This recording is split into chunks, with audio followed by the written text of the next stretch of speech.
Sveiki, mėlyjei, čia laida Lietuva sveiksta. Aš esu jos vedėja Laura Dabulytė ir čia šiandien noriu su jumis pakalbėti apie sportą. Ir išjungėt, ar ne? Tikiuosi, kad ne.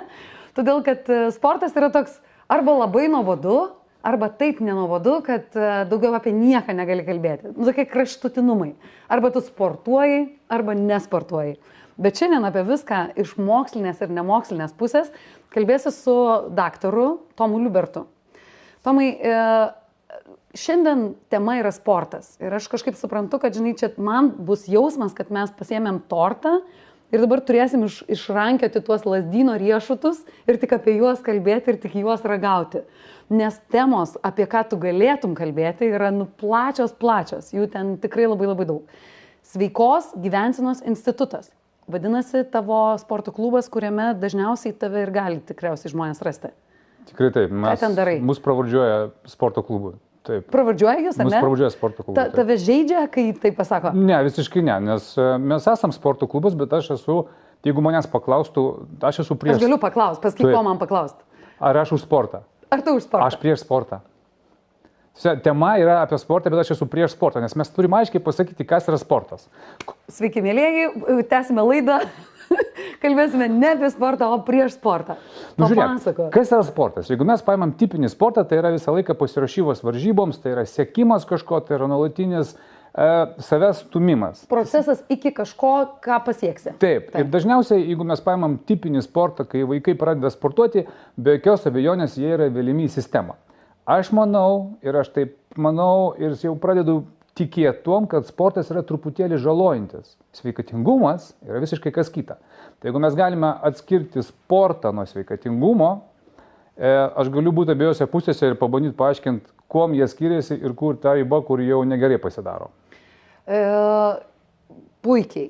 Matydama, truputėlį domėjausi jumis, mačiau, kokio sportiškumo žmonės renkasi pas jūs. Ir, pavyzdžiui, tikrai kokio yra pasirengimo, kiek ten yra tos jėgos pratimuose, kuriuos jie atlikinėja. Aš suprantu, kad į sporto klubą renkasi ir žmonės, kurie ten, jie yra labai, kaip čia pasakyti, išmanantis, ką daro.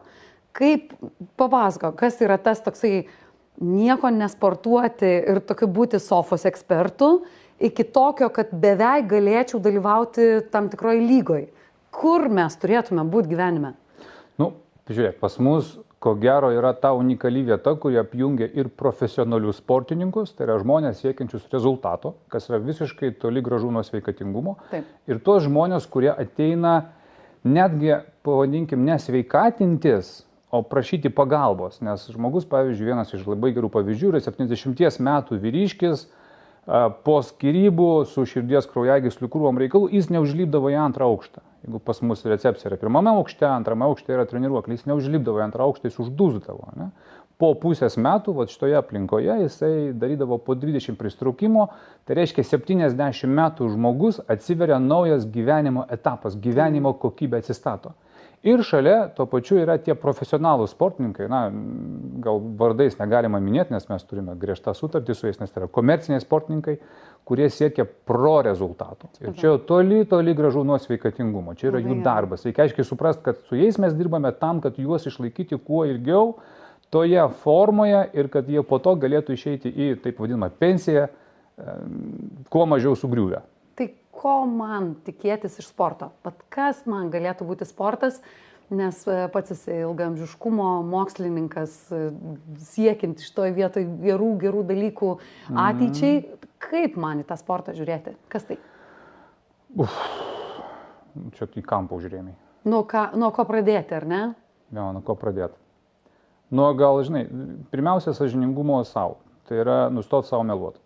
Ir pasakyti, kad aš esu, ten sakykime, grubiai, tipinis klientas, kuris ateina pas mus, tai yra kelių vaikų mama arba tėtis, dirbantis pilną etatą, arba turintis savo verslą, arba krūvas kitas atsakomybių.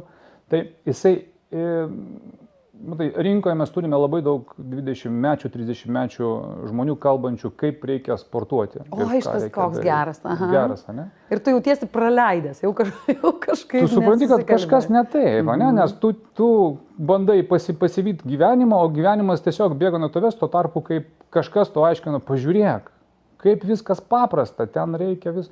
Taip, kai tu esi 20, 30, negimdęs, nemaitinęs, neturintis šeimos, gali mėgoti tiek, kiek nori.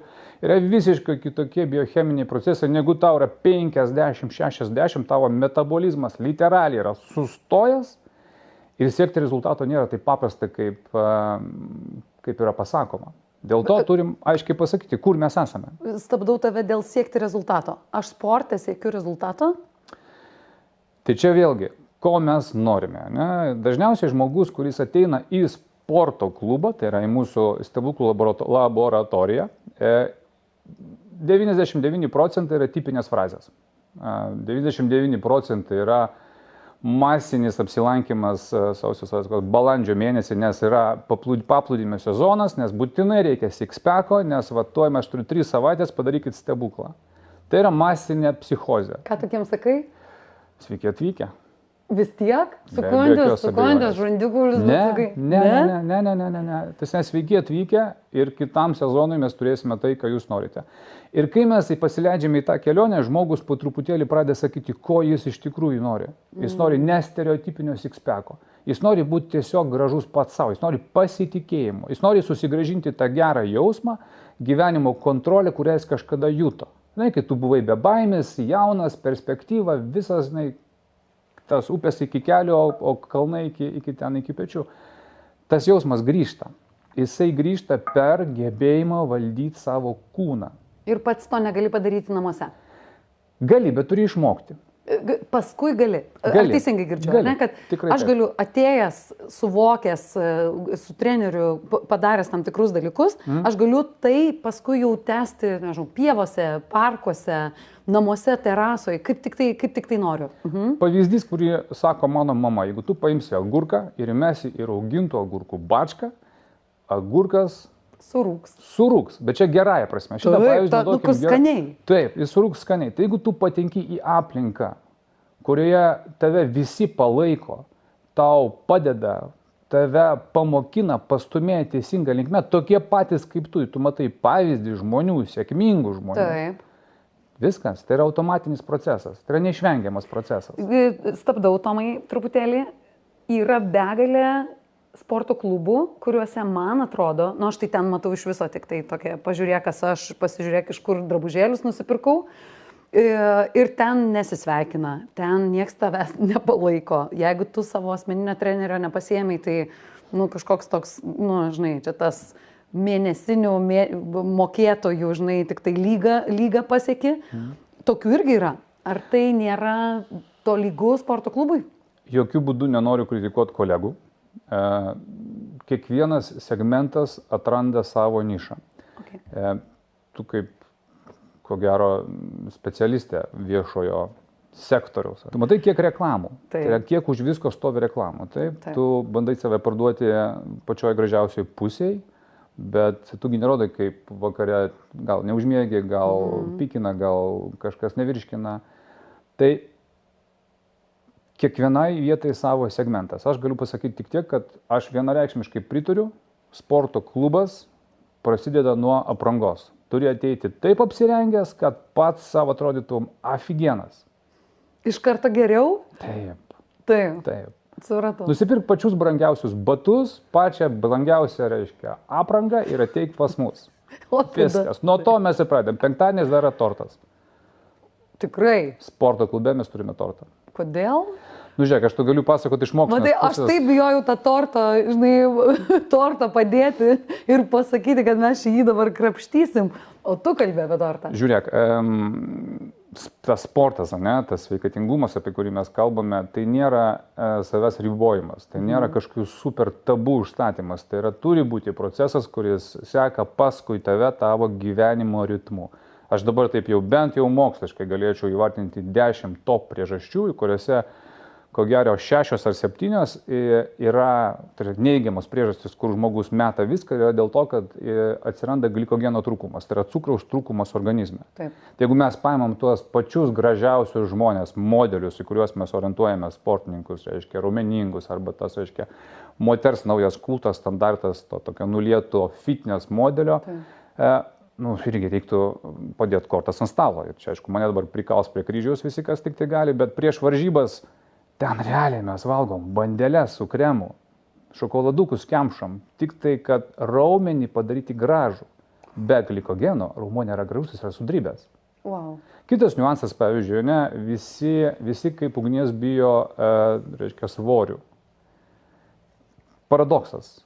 Visi bėga kuo greičiau prie to kardio. Ir čia mes galime įsivelti vėl į 3 valandų diskusiją apie tai, kad nebijokit svorių vyresniam amžiui, nes vyresniam amžiui atsiranda tokia kondicija kaip sarkopenija, raumens masės nykimas, tiesiog dėl amžiaus, ne dėl to, kad tu darai kažką blogai. Ir vienintelis šiai dienai moksliškai įrodytas būdas stabdyti sarkopeniją yra pasipriešinimo didelis svoris.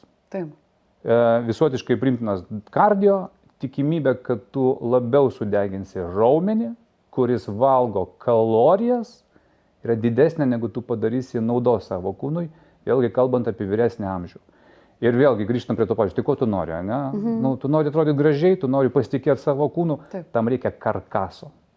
Taip. Karkaso, tu žinai, tokio pamato.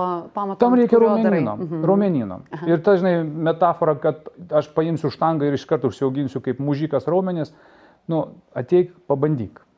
Tai yra labai sudėtinga. Kaip, ar yra instituto vadinat, Institutas. Suvokimas, kad va čia man gana, va tiek man gražu. Aš esu tiek užsisportavus, kad pas masažistę gavau, o dabar tik plaukit. Labai prašau, dabar jau tik plaukiokit. Aš galvoju, tai kas yra? Nebegražu. Ar yra kažkas, kas mums būtų, jau gana? Labai individualu. Bet jūsgi ne vienas. Aš ką girdžiu Tomai iš tavęs, kad tu kuri bendruomenę, kad tu atėjęs pas jūs jau jautiesi kažkieno bendruomenės dalimi. Mūsų komanda dabar yra trenerių, už kurių aš galėčiau stotis kaip už sienos, nes tai yra savo srities profesionalai. Jie su manimi jau, kai kurie net virš 15 metų, jie dalyvavo tyrimuose, jie patys inicijavo tyrimus. Ir mes dabar tvirtiname jau, ko gero, sertifikuosime longevity protokolą. Tai yra darbas sporto klube, darbas su mitochondrijomis. Tai yra longevity protokolas, kur tu tam tikrus pratimus atlikdamas, tu jau dirbi ne tik su vizualika, bet tu jau bandai keisti kraujo cheminę sudėtį, biocheminę sudėtį. Kada planuojate tai turėti? Rytoj turim pirmą susitikimą ir stipriai judame priekį. Aš už jūs. Čia bus iš vis, čia, man atrodo, pirmas toks, ar yra kažkas panašaus Lietuvoje? Žinai, aš kaip biochemikas, mokslininkas, man taip iš karto daug klausimų, nes tam, kad pasakyti kažką, kad tai veikia, tu turi atlikti N tyrimų, juos pakartoti, perkartoti, bet aš manau, kad mes esame netoli. Optimistiškai. Geras. Labai gerai. Tai jeigu taip sakyčiau, Lietuva sveiksta, tai kas tas sportas, kurioj vietoj čia ateina į pagalbą sportas? Čia turi būti dabar trumpa frazė. Nežinau kokia. Kaip tau pačiam, žinai, man kažkaip jausmas, kad esi už tai, kad sveiksta ta Lietuva. Vien tai, kad mes galim dedikuoti tiek daug laiko ieškodami, tai kaip tą ilgamžiškumą savyje atrasti. Taip. Tai yra apie kažkokį sveikimą. Ilgas atsakymas. Mes esame didi tauta, turėjusi gigantiškas teritorijas ir gigantišką galią. Mes esame labai talentinga tauta. Man atrodo, kad mes sveikstame tada, kaip nustojame būti silpni, nustojame savo meluoti ir mums atsibosta būti pavargusiems. Pavargusiems nuo ko? Tiesiog būti pavargusiems. Tas toksai, mes kaip tu, neatsibodo. Gera, pilna aplinkoje. Taip. Ką darom su tais, kurie aplinkoje pavargę? Žiūrėkit, dašliauškit iki mūsų kažkaip, pavargę, nusikalę, dašliauškit iki mūsų, prašliauškit pro tą durų slenkstį. Penktadienį, kai tortas. Penktadienį bus tortas. Jeigu neteinat sportuoti, ateikit torto. Pradedam nuo torto. Nepadės penktadienį, antradienį kartosim. labai labai sutinku Tomai tame, kad tau turi būti nevienodai. Labai labai dažnai man yra pasakęs mano kolega, sako, žinai, Laura, aš esu pervargęs ant tavęs supykti. Ir aš suprantu, kad jo, tai yra labai stipru, bet ir yra labai, labai aišku, apie ką mes kalbam. Kaip iš to išlipti? Tai kaip savo, žinai, kaip į tą automobilį įsidėti tą aprangą? Tai už rankos mes netvesim. Yra du scenarijai. Arba tau realiai labai skauda. Tavo gyvenimas pradeda griūti, spalvos pradeda darytis... Pilkėti viskas, garsas iš stereo patampa mono ir tu pradedi ieškoti sprendimų. Viena, kita, trečia, penkta pusė. Antras, kai tu tiesiog nustoji meluoti, žinai, vidury miško mes nesakom, pasiklydę naktį, nesakom, jo, čia už 50 metrų jau, tikrai maksimą stovi, to išeisim ir mineralinį nusipirksim. Ne, tu išsitrauki žemėlapį, pasižiūri, kur tu įsisakai, nežinau. Realiai turim reikalų. Tai čia yra antras variantas. Taip galima jaustis viduje? Tu pasimetęs ir nelabai supranti, ką darai? Aš manau, kad tai yra neišvengiamai klausimas, kai tau sukanka šiam reikalų, tu supranti, kad gyvenimas yra neamžinas, tu supranti, kad funkcijos po truputėje pradeda lėtėti, tu supranti, kad tavo metabolizmas ir tavo kūno gyjimas nėra toks greitas, kaip jis buvo 16, vakar pastempiau koją, rytoj žaidžiu krepšinį. Ne, jo traumas gyja mėnesiais, o gal ir metais. Mes eidavom miegoti į darbą einant. Tai kam ten miegoti? Pradėkim nuo to. Mes dar gal užėdavom į barą prieš... Pabaigai visiškai. Tas toksai, žinai, ar blogai jausti žmonėm, kurie nesportuoja? Ar blogai jausti žmonėm, kurie nesportuoja, bet jaučiasi tiek sportuojantis gyvenime, kad bent pailsi sporto sąskaitą? Ir ką daryti tiems, kurie sako... Palauktų, po 10 metų pamatysi. Kaip tuos tokius, žinai, iš šono ateinančius su tokiais iešmais, sakančius, kad jeigu jau tik tai per mažai sportuoji, tau bus labai labai blogai. Ką su tais daryti? Žinok, aš nežinau, nes tai ne apie mus. Pas mus kažkaip yra, nežinau, mes niekam neaiškinam, nei sakom, mes tiesiog sakom, jeigu jums tinka tą, ką mes darom, tai ateikit. Fainam. O ten kažką auklėti ir mokinti, gal tas laikas jau praėjo, o plus, kai tu normaliai įninki į mokslą, tu supranti, kad viena pozicija gali būti matoma iš 15 skirtingų pusių ir visi bus vienodai lygiai teisingi. Tai aš tik apie tai, kad jeigu kažkokiu stebuklingu būdu mes sukūrėme tą vietą, kur kai kas ateina pasišildyti prie tos ugnies, arba pavadinkim tai... Ir dar kvieti daugiau. Čia unikalu, kad tu dar kvieti, nes tiesą sakant, tokiuose burbuluose visi tiek yra komuna, kad jie sako, apeikit aplinkui, apeikit lanku. Klausyk, man realiai rūpi mūsų šalies ateitis, nuoširdžiai rūpi. Aš manau, kad mano vaikai čia gyvens, aš labai didžiuojuosi mūsų kalba, mūsų istorija ir aš norėčiau, kad mūsų tauta, jinai galų galia atsikeltų nuo kelių, žinai, tokio nuovargio, pavargimo, užduchinimo, uždusinimo, pamatytų savo galę ir galų galia mes pradėtum ją realizuoti. Mes ne veltui buvom viena iš didžiausių galių tada, kada buvom. Manai, kad mumise viskas liko? Mumise viskas yra. Tai vėlgi, kaip mokslininkas, aš matau, kad mūsų genetika yra tiesiog užmigusi. Užtenka savo meluoti. Yra kažkoks receptas, kaip pabudinti greituoju būdu? Ar negreituoju, ilguoju? Mūsų griovė pavydas. Mūsų griovė tarpusavio nesutarimai. Aš manau, kad jeigu mes galim perlipti per tarpusavio nesutarimus ir per pavydą ir tiesiog pradėti gyventi kiekvieną savo laimingą gyvenimą, šitame kontekste, kitame kontekste, nebūtinai ateikit pas mus, nebūtinai sportuokit, eikit pasivaikščiot, pačiupinėkit žolę, pažiūrėkit dangų, pasimėgaukim saulę, gerkim vyną, valgykim pizzas, tą patį tortą dalinkimės. Aš manau, kad mes turime potencialą tiek, kad mūsų didžioji kunigaikštystė tik pradžia. Wow. Lietuva sveiksta, visi kampai tinkami. Pradėjom nuo sporto, baigiam mūsų genetiką ir tuo, ką dar nuveiksim visi kartu. Labai labai ačiū, iki kitų susitikimų. Ačiū tau. Dėkuoju. Dėkinga. Dėkuoju.